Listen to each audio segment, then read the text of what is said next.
Buried Hearts. Ito ay isang South Korean television series na ipinalabas noong February 2025.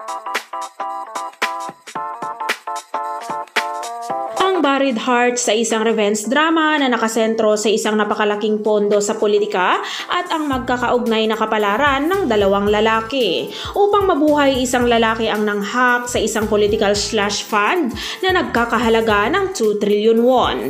Ang isa pang lalaki ay isang makapangyarihan na nawala ng 2 trillion won sa pamamagitan ng pagpatay ng isang tao nang hindi nalalaman na siya ay nahak.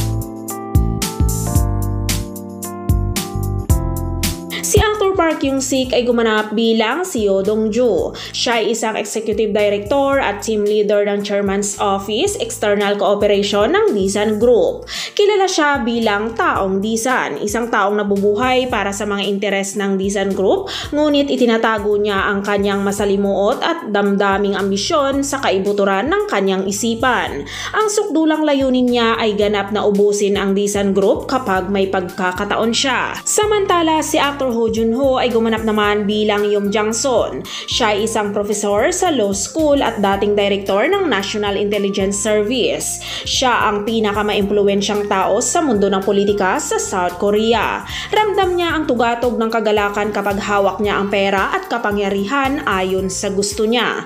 Siya yung tipo ng tao na parang nabubuhay lang kapag may kontrol siya sa lahat.